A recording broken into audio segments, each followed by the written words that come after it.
ఏ partners, ఇవాల్టి వీడియోలో bike riding గురించి ఎవరు చెప్పని కొన్ని విషయాలు మీతో చెప్తాను. మీరు బైక్ రైడ్కి వెళ్ళినప్పుడు బైక్ ఒకవేళ క్రాష్ అయ్యి పడిపోతే మీరు దానికి భయపడద్దు. బైక్ క్రాష్ అయ్యి పడిపోవడం వల్ల మీరు ఒక బ్యాడ్ రైడర్ని ఫీల్ అవ్వద్దు.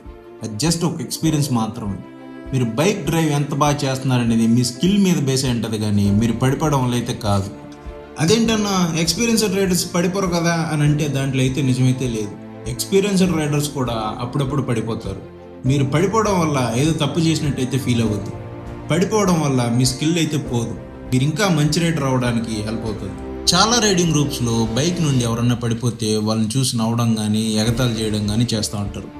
అలా నవ్వడం వల్ల ఆ రైడర్కి ఒక భయం అనేది ఏర్పడిపోతుంది. మీ రైడింగ్ గ్రూప్లో నువ్వు కింద పడిపోవడం వల్ల నీకు బైక్ డ్రైవింగ్ రాదని నిన్ను చూసి నవ్వడం కానీ చేస్తే ఫస్ట్ వాళ్ళని వదిలేయండి, ఆ రైడింగ్ గ్రూప్ని వదిలేయండి. ఎక్స్పీరియన్స్ ఉన్న రైడర్స్ కింద పడిపోకూడదని అయితే ఎక్కడా లేదు కదా.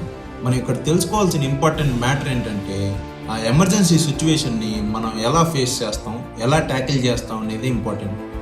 ప్రతి ఒక్క బ్యాడ్ ఎక్స్పీరియన్స్ నుంచి ఒక మంచి విషయాన్ని అయితే ఖచ్చితంగా తెలుసుకుంటాం. So happy riding, ride safe.